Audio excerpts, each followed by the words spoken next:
Hi, I'm Lucas Meldrum and welcome to That Windsurf podcast. This is the podcast where we have conversations with people in and around the windsurf community with a new topic and new guests each week. Since a lot of us are stuck at home at the moment, I thought I'd bring that beach talk to the comfort of your home. If you enjoy this, then go give it a like, subscribe to my YouTube channel, there's loads of old stuff on there. And if you know anyone else who might like it also, then let them know and share the pod. Right, enough of that, let's get into it.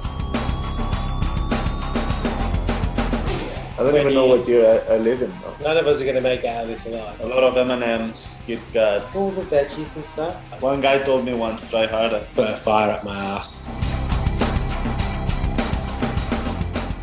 How's it going, people? Welcome back to the fourth episode of That Windsurf podcast. And today we're going global to the other side of the world to talk to two absolute shredders. It wasn't easy getting hold of these pros, but we're here and I'm happy to be joined with two times British champion Adam Lewis and European champion Marc Pare. How's it going, boys? Hello.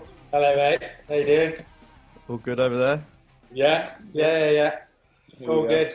So we're in Maui right now, and we're kind of ended up getting a bit stuck here with everything going on. Kind of luckily, really. So yeah, all good. It's our evening. We've had to get you up early in the morning. Yeah, crack of dawn. I heard Marc was on the last plane to Maui or something like that. Yeah. It all shut down. Yeah, I was lucky actually. I just flew like the day before, like the whole US. Like they closed their borders. They closed their borders and stuff. So yeah, I was pretty lucky. Like if I would have just gotten my flight one day after, which I was supposed to at the beginning when I was looking for flights, I would not made it. So yeah, pretty lucky. Yeah. Are you guys getting back somehow? What's the plan there? Good question. Yeah, I was talking to the airline the other day, and yeah, I was supposed to fly like over a week ago. But by the looks of it, I'll be here at least until the 6th of July because there's no flights. Jesus. Because now Spain is a tricky one. So yeah, we'll have to see what happens. I guess just this is changing quickly, and yeah, we have to wait and see how as well all these countries react. For sure. I saw Arthur's going back already. No. Yeah, I mean I guess France is a bit different, and really don't know how that one. Did it? Yeah, his how you call it? His ESTA was expiring, so They kicked him out. His visa, yeah. Yeah. I guess it's not the worst place to be stuck in quarantine, but it's also quite an expensive place to live, I've heard. It is, yeah. It's pretty expensive. Yeah. I think I went and bought. I did a new record actually recently. I went and bought 2 packs of sushi the other day. I mean, this is quite first world problems, isn't it? Because it is sushi, but it's like supermarket sushi for lunch. 2 packs, 2 kombuchas, and some tea, and it was $70. I mean, basically, every time you go, you are like, oh, I'm gonna go to the supermarket just to get some stuff, like for today, and maybe something to eat for tomorrow. Like suddenly you get out of the supermarket and you end up paying like $75 at least every time you get there, and then you go out like with that really small little paper bag. You're like, how did this happen? Yeah, and then you just check your bank account. You're like, oh, okay, hold on, what happened here? Yeah, I mean, actually, with this quarantine thing, it's been a bit better because I'm a bit of a disaster always. I always end up eating outside, so it just made me eat at home more. Yeah, it does make you realize how much you spend. Like, I think it's tricky when you're traveling a lot. Like, you do end up eating kind of out more, and it's definitely made me realize, like, especially here, how much you spend eating out, and like, you know. Say like you go down to Hookeeper and you sail in the morning and then you need lunch, you just quickly grab something from one of the little stores nearby, and if you do that every day, it adds up. You know, it's like $20-$30 every day. Oh no, every day, every time you go there, it's every lunch. Yeah. I mean, and when I was here in autumn, I remember I used to go to that place like every day, and some days I did like breakfast and lunch there, and then I just went for dinner outside.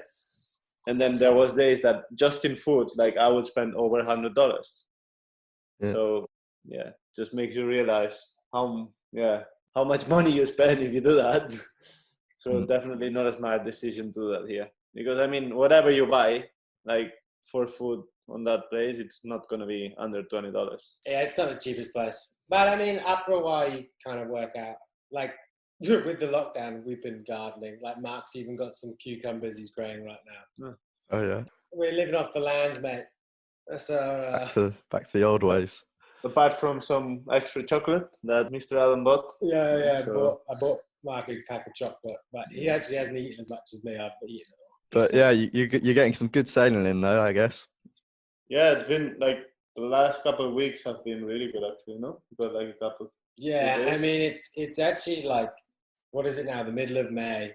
It should be flat. It should be flat actually, and I mean like there's been waves the whole time. Yeah, and it's not been amazing. We've had some kind of a bit of everything. In fact, I think it was when we first arrived was flat.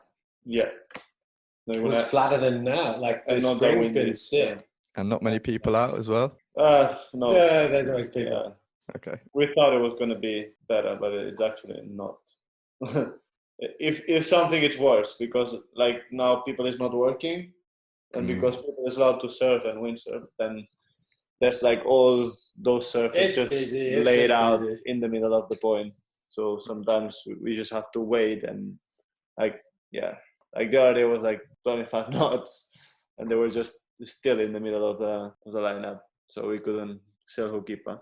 So we just had to go down to lane. Hookkeeper has this thing, it's called a 10-man rule. And if there's 10 guys surfing, you can't windsurf. Doesn't matter what time of the day. Yeah, exactly. I mean, it's fine for the same thing, if there's 10 windsurfers, you can't kite there. So we kind of get a good in between too, you know. Yeah. Is surfing good at hookkeeper, or is it better for windsurfing? It's better windsurfing, I'd say. The wave is a better windsurf wave. I mean, it's pretty good for surfing. Like the Maui has, in general, some amazing surf. You know, like the level of surfing's high. All of the surfers are pretty good. I mean, it's fun. It's like it took me a little while, like surfing, to work it out, but it's pretty fun. It's better for windsurfing though. Yeah. It's got sections, you know, you would never make on a surfboard, but kind of you're hitting them and doing airs on a windsurfer, and then you make those sections. Well, apart from windsurfing, I've seen a few pictures floating around, Adam. You've been doing some wet t-shirt modelling. Yeah. He's getting all the chicks with that. Yeah, it's actually worked out quite nicely for me. So one of my good friends, or our good friends here, Amanda, she used to be on tour,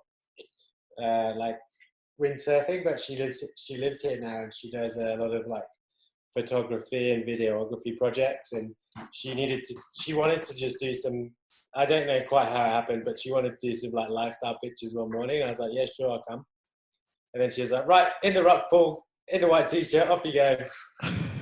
And in fairness, they actually turned out pretty good, I have to say. I was like, are you sure about this, Amanda? Because this feels pretty bad.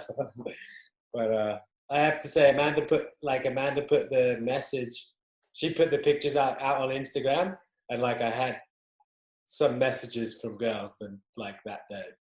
It didn't work too badly. Mark, you should have got involved, mate. Next time. He's next up. There's a queue for the see-through white t-shirt photo shoot. Yeah. And you've also we've been doing some actual photo shoots as well. Secret photo shoots, eh? Yeah, we've been doing, I mean, you can still do all the water shooting and stuff. So we've just been doing loads of water stuff. Yeah.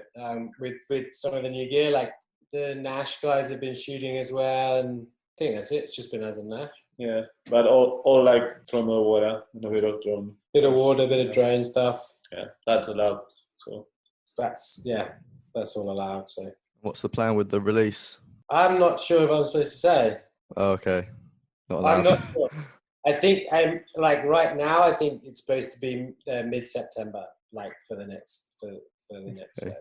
I feel like all the brands might sort of delay the release this year, right? It doesn't make sense to. It definitely won't be in summer. I'm pretty sure it's going to be in middle of September, and I think you're allowed to know that. Oh. We'll check after this is finished. No, I'm pretty sure they've announced it because I remember Raul saying something about it. So yeah. Otherwise, you're gonna have to do some editing here, mate. Yeah, how good choppy editing. No, it's gonna be in September. We've got like the products that we're shooting now will be released in September. And then like since we've been here, like now we've been testing a lot of the 2022 stuff.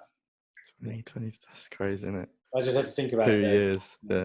I get lost as well. Yeah, I get so confused. I don't even know what year I live in now. Like we're shooting 21 stuff, testing 22 stuff. Yeah. So you tested the 21 stuff last year, basically. Yeah.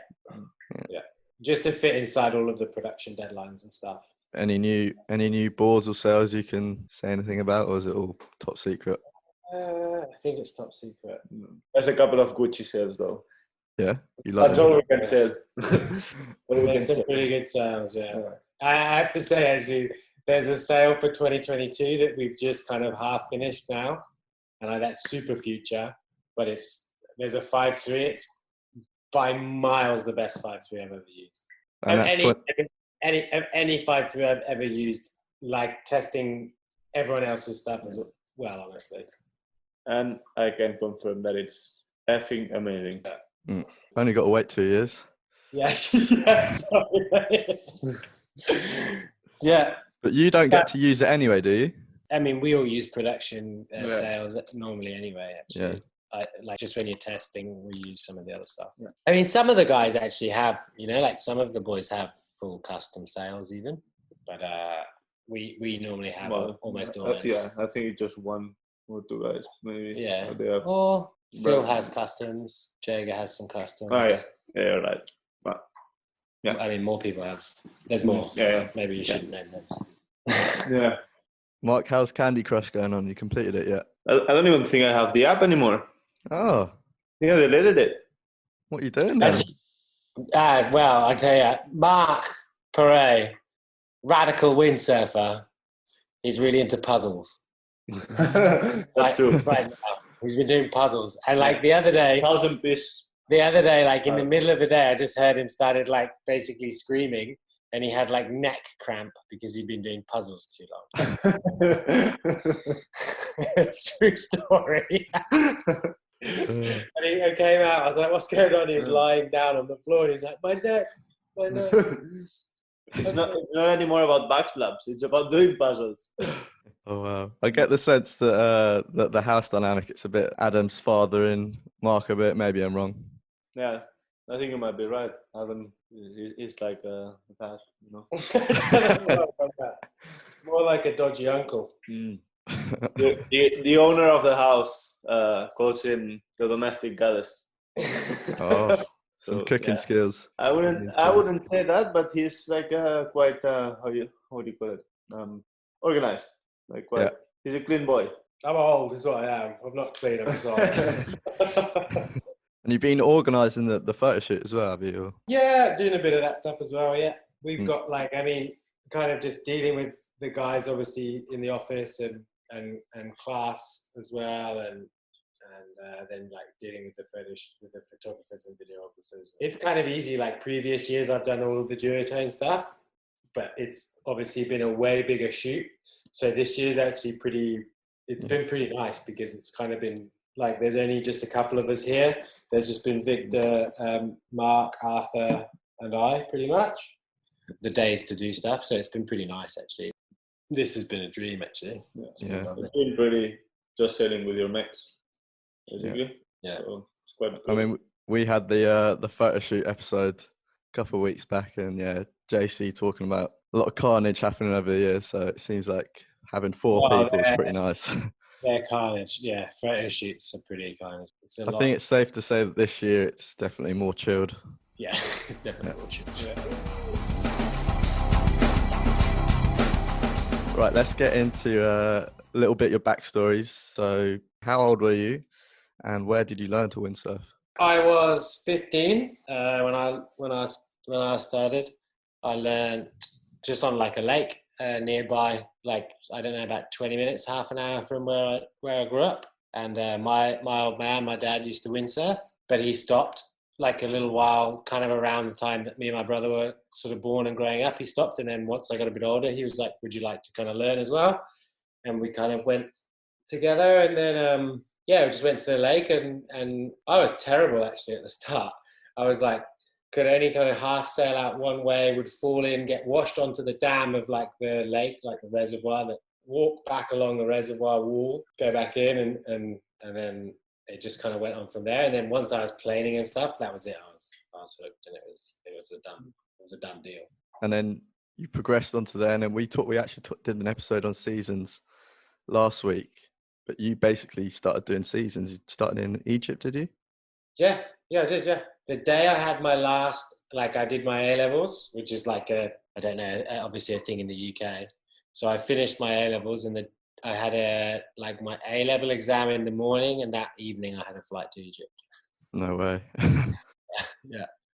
Yeah, I loved it. I mean, I knew I wanted to windsurf all the time. I didn't dream I'd be a professional windsurfer.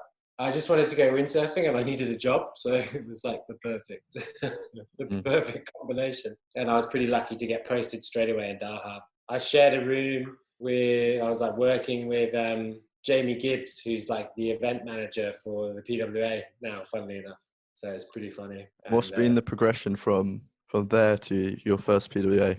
That was pretty long, probably, actually. I think I took a bit longer than most other people, but I think well, you'll know, Luke, it's just from obviously like being in the UK, it's kind of hard to get the consistency like of conditions to improve that well. So I only really started improving once I left home, and like I could travel and windsurf a lot. So I did that season like through the summer in Dahab, and then I saved up enough money. I had to go home and work like a couple of different like kind of Christmas jobs, and then I got some money to go to Cape Town for a few months, and then I went to Cape Town after that, and then after that I actually got a job in Tenerife, which I have to say I'm like unbelievably grateful for, which was with the TWS. And from there I started obviously doing like more wave sailing and jumping, and it just kind of snowballed. But I mean, I think like then I got a wild card to a PWA event, which was because Danny Bruce was the organizer, and he kind of gave me a wild card. And I stopped working in Tenerife at that point, and I was like just about to start a plumbing apprenticeship, actually. And I got the wild card, and I went and did that PWA event in Tenerife, and I won the super session. And then off the back of that, I was just like, right, actually, I would like to have a crack kind of at this. So Adam Lewis was almost a plumber.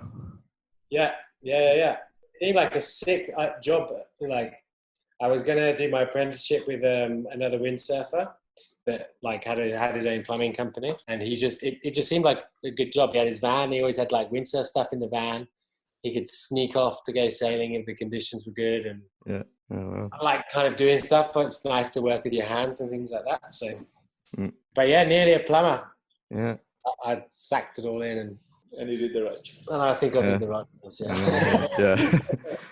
So Mark, how old are you when you first learned, and where was that?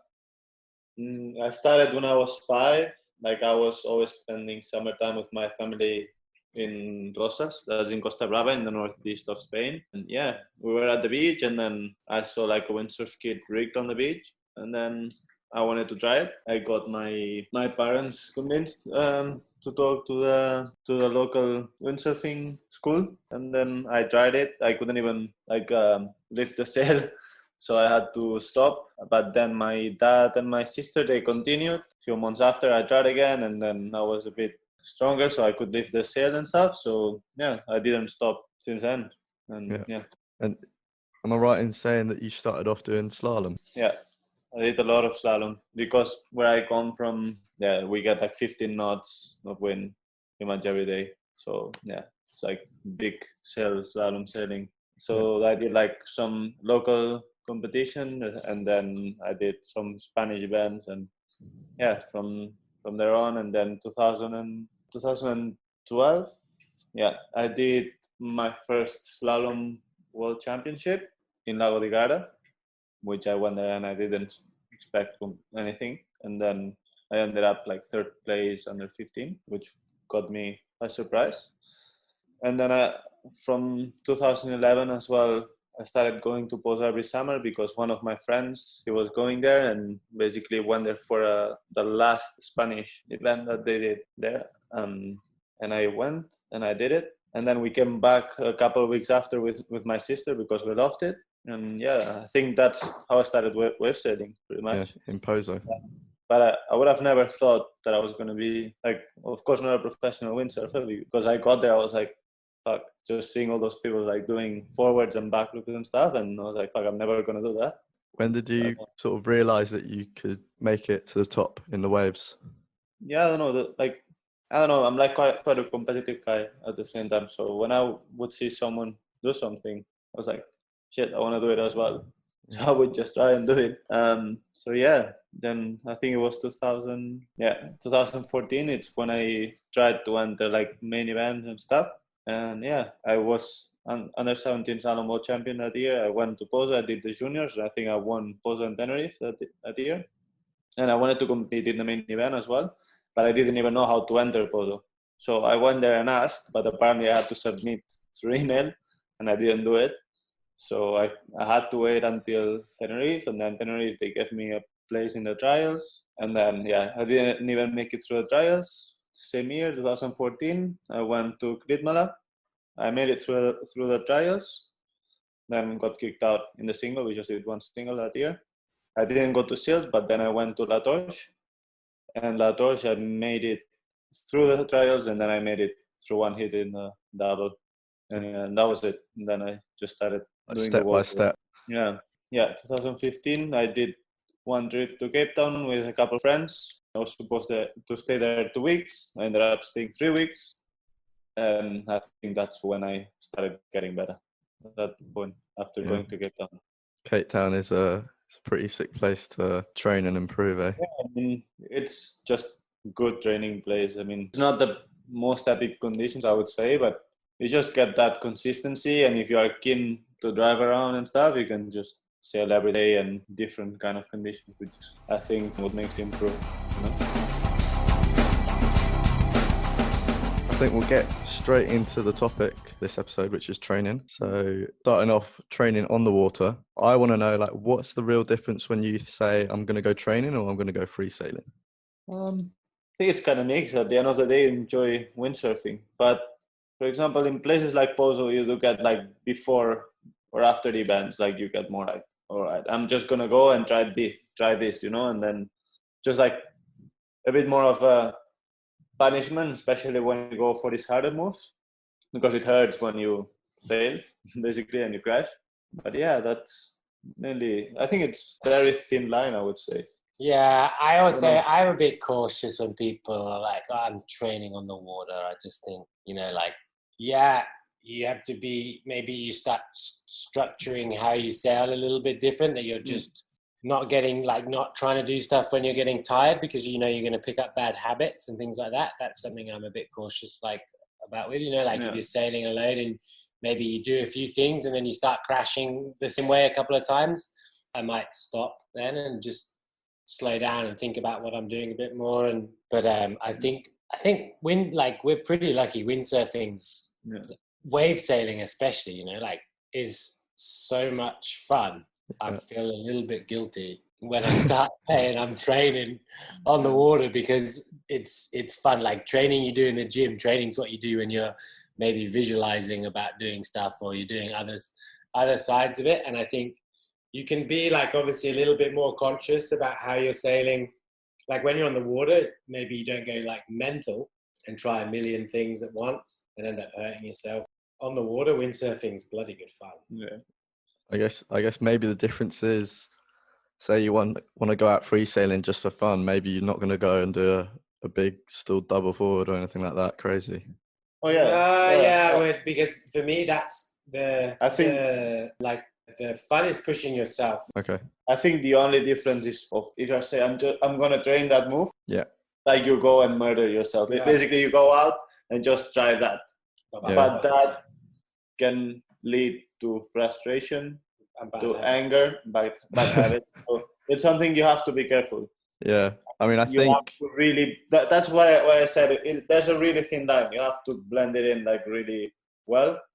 Otherwise you can like burn out. And for sure. I think I only did it once, but in Cape Town, we drove down to Whitsands, and I was just like, all I'm going to do is jump, not do a single wave ride. And I did the whole session without a single wave ride. And then it's not actually that fun, though. I'd rather just mix it up. Yeah, but the same with me. That there's days in Poland I'm like, like I have a headache. I feel like trash. Like I'm not gonna jump. And then you see us, and we go like first run, we try a double. Yeah. And sometimes we just murder ourselves, and then we get frustrated, and we go again. And that's just how we are. That's what I mean. There's a thin line. It's hard to explain, because at the end of the day, we always want that adrenaline rush of trying this stuff, and it's like, fun to and push. learning. It's fun to push yourself. Like for me, like I think when I got home after the summer, like talking about stool doubles and things like that, like for me, I got home and then we had like kind of fun conditions, just like the beginning of September at home. And I was like just having fun sailing around with like my mates at home. And that's just like pure fun. But that's the day that you just want to go for stool doubles, because you just like, I'm having the sickest fun ever.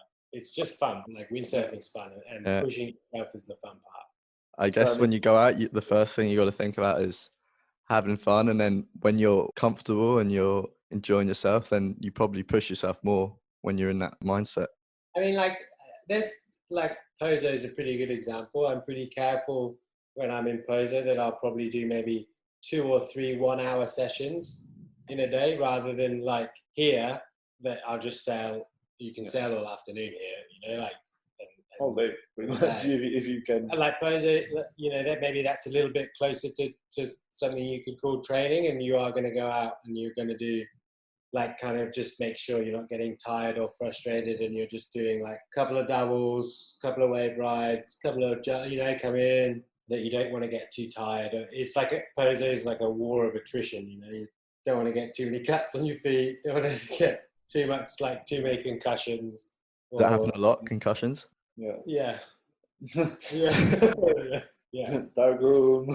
Yeah, I think there's definitely a few days in that like little month. You definitely do a couple of like in a dark room, lights off, sensitive to light, headache.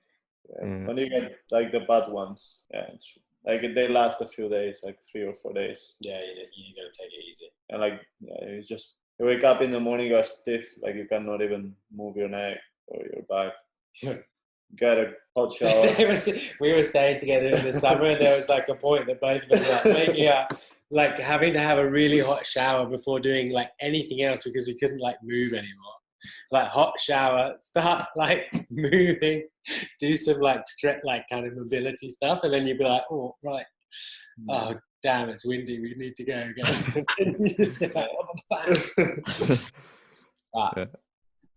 I mean, that's maybe somewhere that you take it a little bit more like closer to training, but I mean, have more of a regime, I guess. More of a regime. That's more structure to it. That's a good. But the windsurfing's still fucking fun. So would you sort of structure it a little bit more when you're coming up to a competition in a couple of weeks or a week? Would you be a bit more cautious? Like what I would maybe do is 2 weeks before an event, what I might do is do like a couple of heats, just put your stopwatch on, go out, do a few things and see how long it takes. It's not a bad little thing to do. And then maybe like the week before an event, you definitely you want to be like kind of really excited to go sailing. So for me, I definitely like the week before, I won't sail as much. I definitely noticed like in Tenerife, I think you were staying with Jager, right? Yeah. And definitely coming up to the competition, didn't really see you two that much. Yeah. I think we sailed like loads when we first got there, and then like also once it gets busy, I'll go in the morning and in the night pretty much. It's a good way to get annoying when it's busy and conditions are not that good. Yeah. Just get frustrated because you try to do something, you can't do it because people's on the way, or like whatever, then just gets like a massive ball, and then you end up having no fun. Competitions are such a mental thing. I think that half of it's learning the ways that you can get, like, some people just can get the best of themselves the minute the green flag goes up, and other people maybe it's not so natural. And then, like, you know, for me, I know there's just things that I have to do to be ready for when that green flag goes up. And yeah, for sure, like, if it's a case of just dialing the sailing back a week before the event, just that you're kind of all ready, and maybe you're just going to not sail as much, start doing a little bit more movement and gym stuff. I start doing more of that for sure the week before an event, and just try and be like calm and ready and fit. I think, like, as well, you know, the day before an event, what are you going to learn? Yeah. It's pretty unlikely you're gonna just hurt yourself. Yeah. Because you're gonna die to push. Especially because it's just for an event, you're getting kind of ready to go, you know. I've seen guys rage the day before, like going for and then like then you got like the sorest for sure. Yeah, I mean, I seem to remember like Costa used to just go to like Fuerta before the Poser event, and everyone's like, why isn't he training in Poser? But I mean, he doesn't really need to. Just the job is done. You're not gonna do it a day before or a week before the event. Like it's done. It's been done. What you've done the months before, the year before, you know, you've done that hard work before. Yeah. I was going to say, do you ever feel like a lot of pressure when you're sailing like with other people, especially in a place like Poso or Maui where there's lots of other people around before a competition? Not Maui. Definitely not. Also, you definitely, at least I do. I keep an eye on the others to see for sure what's up, you know, and which is, it can be good, it can be bad. Depends on how every person takes it. Some others need that fire of like seeing them do other stuff, and then some others, they just get more nervous and it's just gonna go against them. Yeah, I mean, you see like a lot of people posting training videos before events. Do you think there's a little bit of a competition there, like, who can get the best moves on the video and stuff? Maybe, I don't know. I'd rather be undercover, sneak in from nowhere. So that's kind of what Costa does. Costa doesn't sail true. Before. And then throw the and then all of a sudden, first run, stall double. Thanks, Kevin.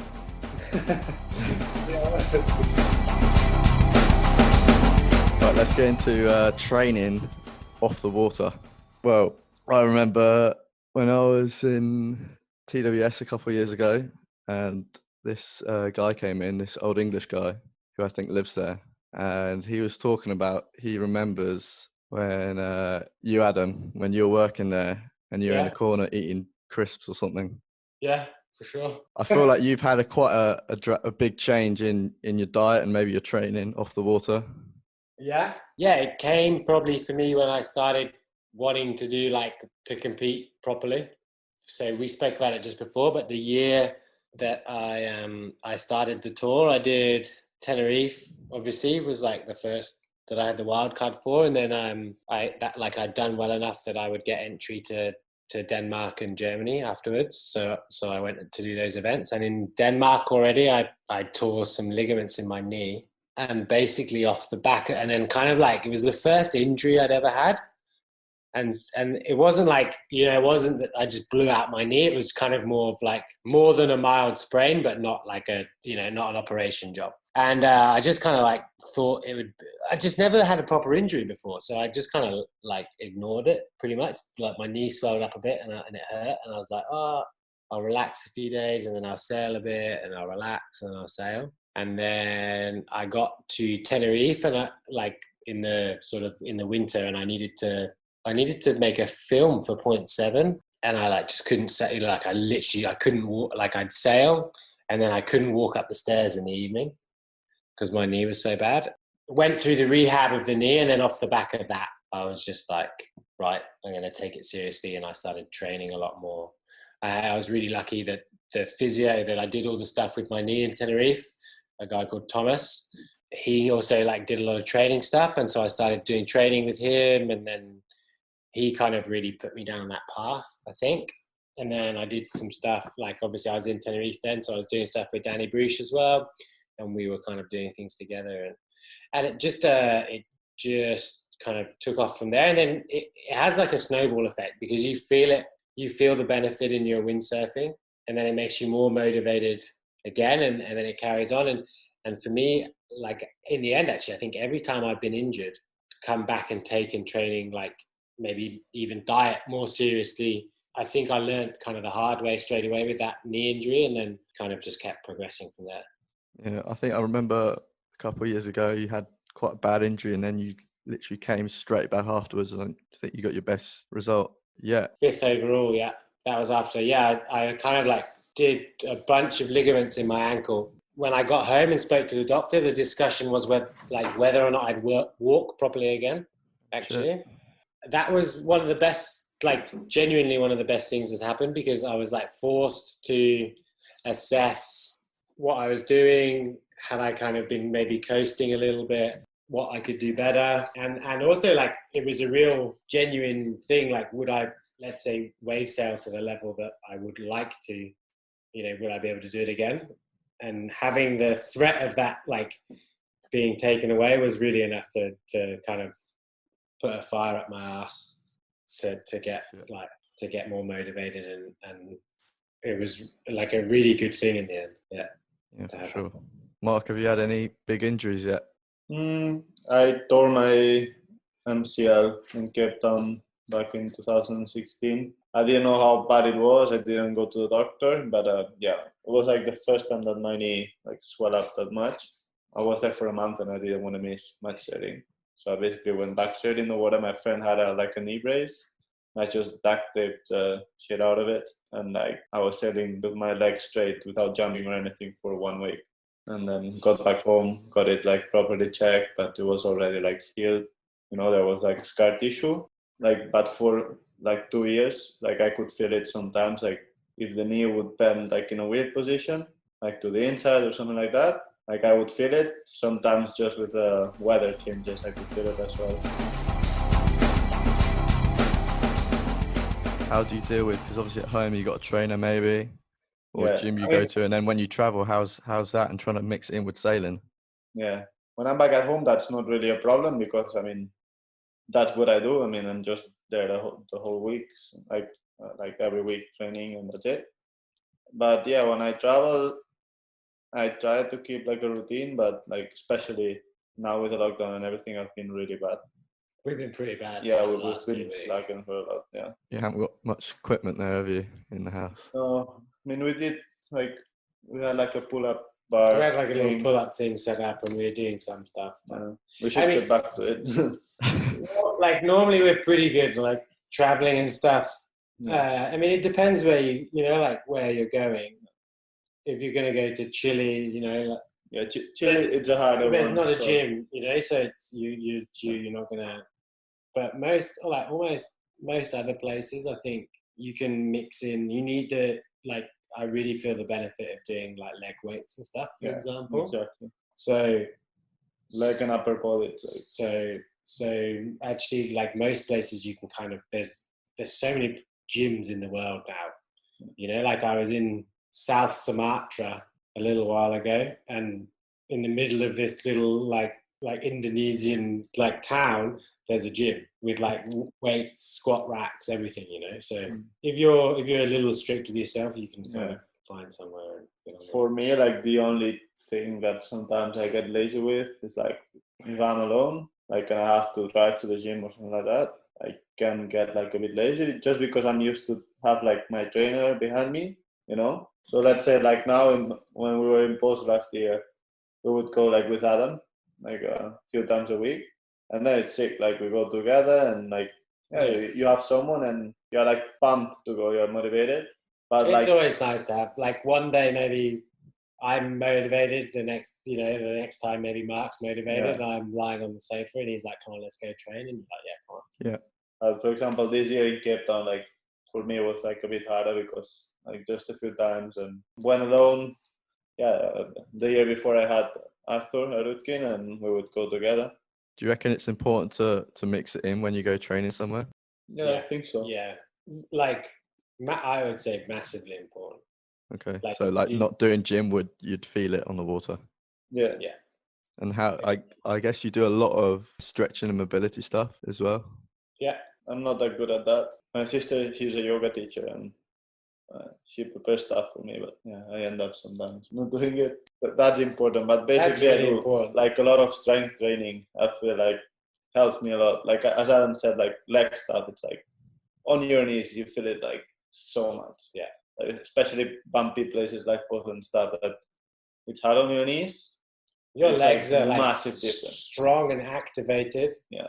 Yeah. It's like they're setting a different place. Like now, when we were like for 3 days with the boys, with Adam and Victor, like after 3 days, my knees were done. Like I got home and I had pain on my knees for 1 week. I had to go to the physio and everything to knees and your limbs. For me, like I really feel it. Like you feel a massive difference. Yeah. It's worth, like that's the nice thing is you do it and you feel the benefit. You know, like it's a really tangible difference. You know, you do it, you feel the difference. Yeah.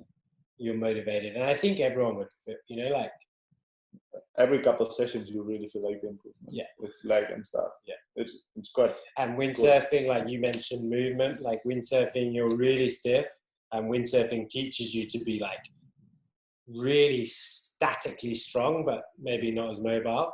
And so for me, I think I'm maybe a little bit more naturally that way anyway. And doing like the movement and stuff's really good. I have like a little movement thing I do in the mornings.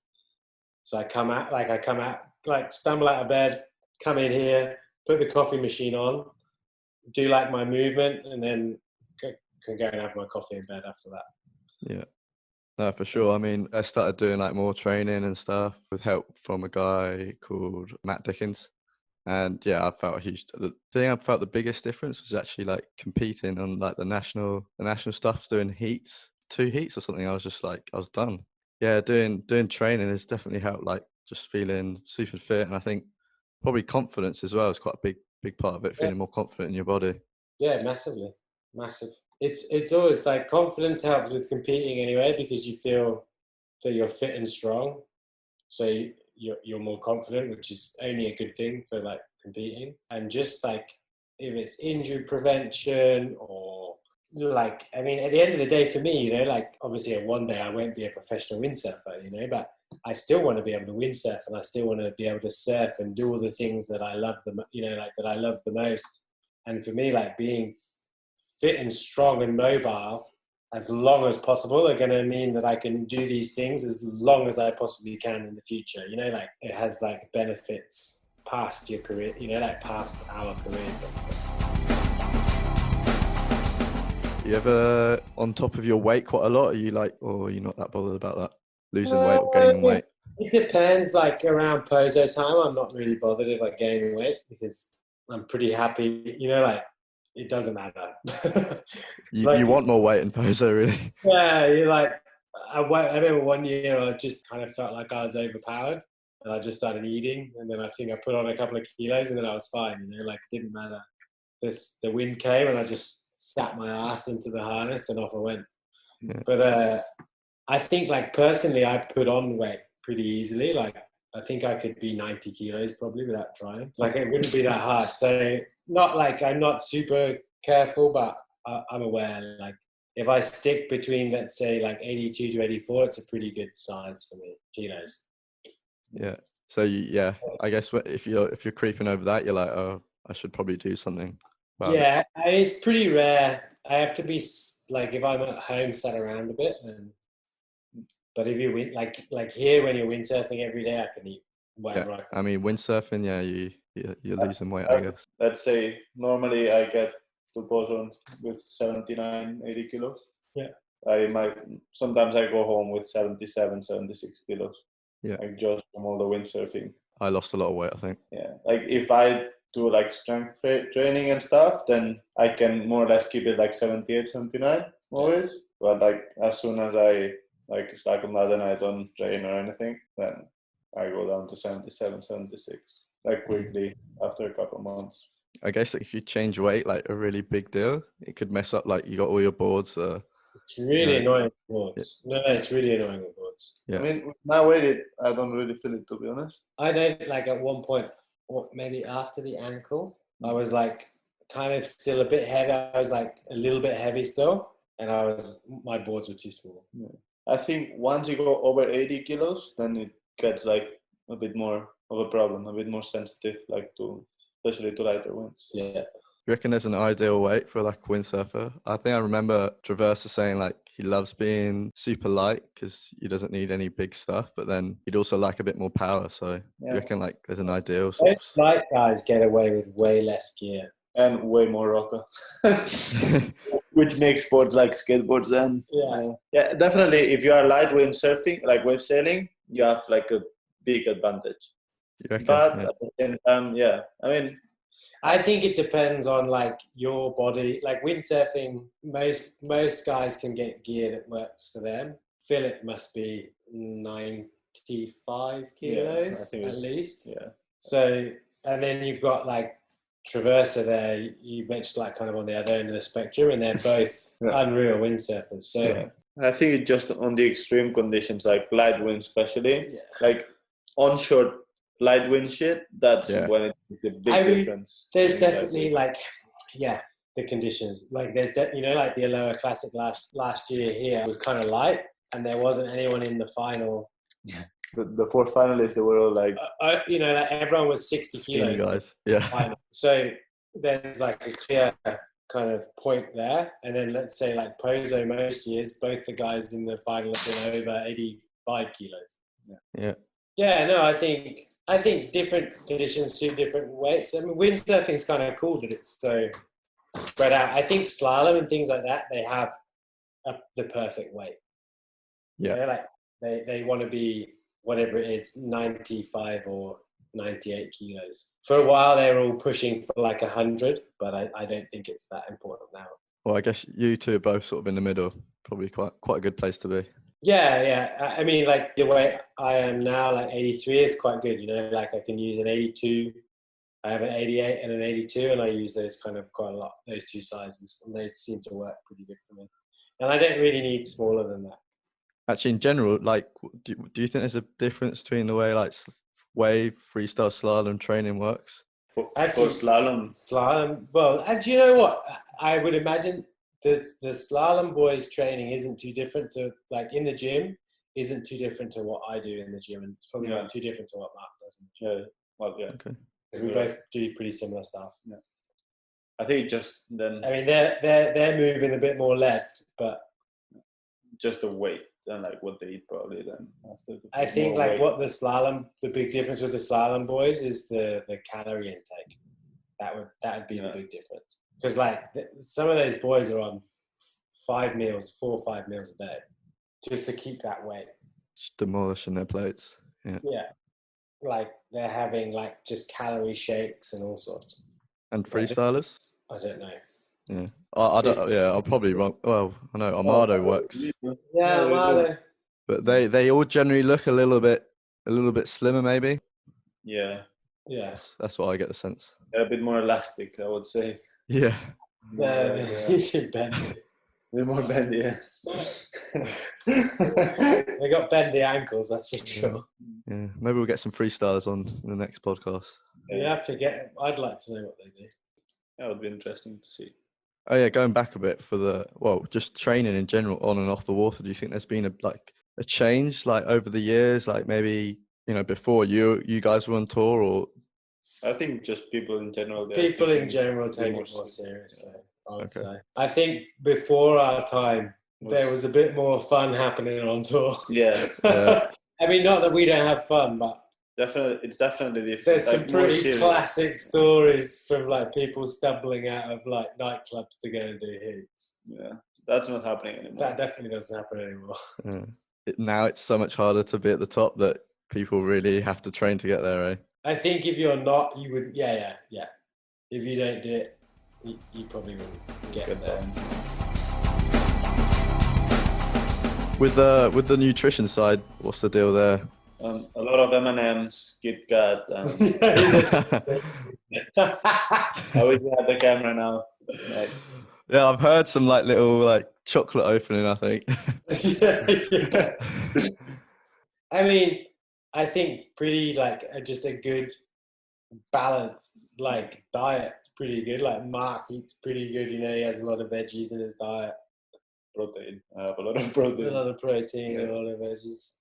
I could do it better with I don't eat loads of meat. carbs, maybe. Yeah, Adam doesn't eat that much meat. I eat a lot more meat than he does. Bit of a vegan. But I eat fish. Like, I don't know. Yeah. It's a bit of a I feel like if I have meat every day, I just feel heavy and slow. That's interesting. I was thinking like a lot of carbs would make you slow and. Like all the veggies and stuff, you kind of just they move through your system quite nicely. But yeah, like bit of fish, loads of beans and chickpeas and things like that. Have that a lot, like veggie curries and bean burrito things. And do you ever go through stages of just eating shit, or you're pretty good with it? I mean, in fairness, since we've been in lockdown, I don't know how. Like we've done some bags of chips and some bags of chocolate. That's for sure, and a couple of beers. Yeah.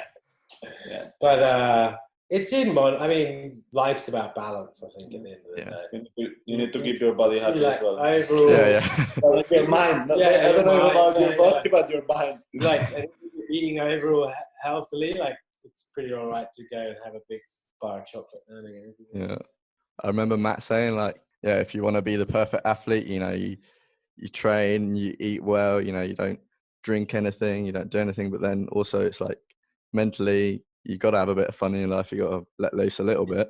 Yeah. Because the thing is as well, like now, let's say this period of time is kind of our off season.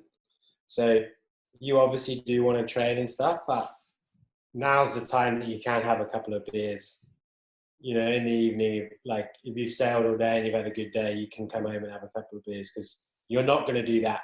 Normally once competition starts, I would probably almost not have a beer most. Like a month and a half before possibly. Doing any like or anything. Pozo, I won't have in Gran Canaria, like through the Canaries, I probably won't drink. I think there's quite a big difference between some guys, like maybe you guys would be pretty on it, and other guys would be out a few nights. Out and about. Yeah, there's still a mix. I think I can go out any other day. Pretty much most other months of the year you can go out and have a rager, but if there's just a couple of months you have to dedicate, and the rest of the year I'm basically free to do what I want. I guess after the comp you can relax a bit. After the comp you can sink a couple of tinnies for sure. What happened to your, I think it was a couple of years ago, ads, when you came third?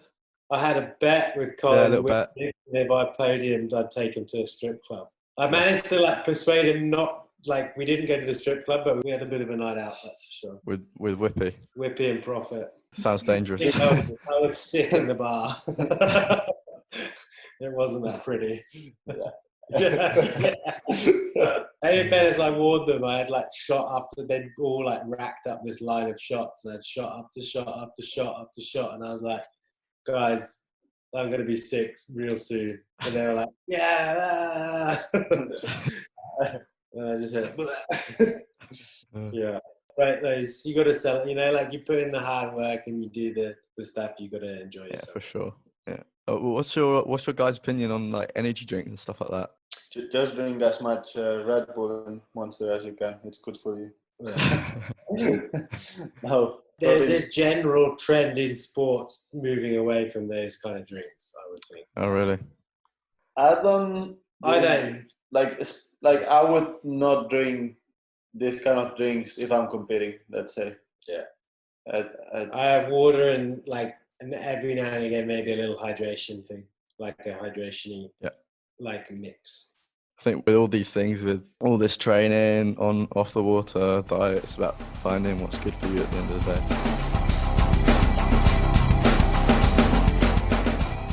Should we finish with the quick fire round? Yeah.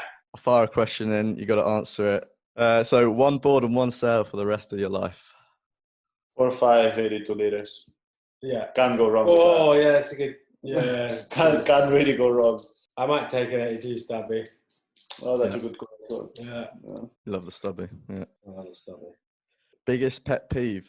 Smacking my head in the water doing doubles. Yeah. Okay, I'll be a bit more accurate. Doing doubles in Pozo when it's flat and busy. That's my biggest piece off. Yeah. Because you can do it. Just it's busy, it's flat. You just try to push it out of something that you know it's not gonna happen, but you still try. Yeah. So that's the biggest piece of. Favourites windsurfer on tour? Adam Lewis. Really, Marc Oh. Pare. Oh, makes it easy then. A wave you'd never want to go back to? Ooh, Sunset Beach in Cape Town. Let me think of another one that I really, really did not enjoy. The shore break Yeah, has some kind of value to it. When it gets sideshore, it can be really fun. I don't know actually.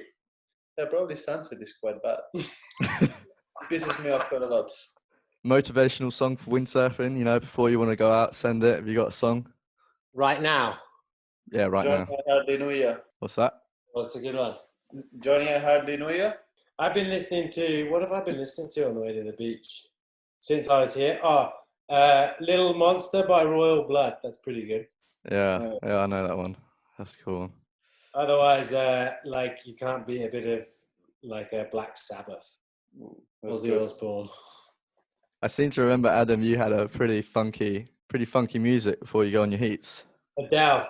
You had Adele? Yeah. You were in the heats? No, Yeah. when I was in Tenerife, and you had some like strange, like space dubsteppy weird stuff. Maybe. Oh, I would have had some like hardcore, like deep house stuff probably as well. Yeah. No, Lucas. I had I know what you're talking about. Then that's actually a little bit more about training. But I had a new brain binaural programming like brainwave app that you listen to. It's like it's supposed to like control your brainwaves. Binaural programming. So is that your secret? It's out now. Yeah, don't tell anyone. Another one, old graphics or new graphics for like windsurf boards? Old new graphics. A bit of both. That's a cryptic clue. Yeah. Is it? Clue. Ooh. Clue. Going a bit deeper on this one. So your life motto, or if you don't have one, what motivates you in life? My life motto. What motivates me in life? Try harder. One guy told me once, try harder. So that's what I did. I tried harder. Try harder. Oh, I like that. Simple, straight to the point. Be nice to people. Be nice to one another. I don't know. Have fun. Do what you like doing. I need a lot of chocolate. That's important. Do what you're passionate about. Yeah, I think that's literally in every podcast. I think that's come up. Like, just do what makes you happy. Yeah. None of us are going to make it out of this alive. Might as well try to be like a decent bloke and have fun. Awesome. Cheers, guys. That's been Adam Lewis, Marc Pare, and me, Lucas Meldrum. And we'll see you next time. Cheers. And...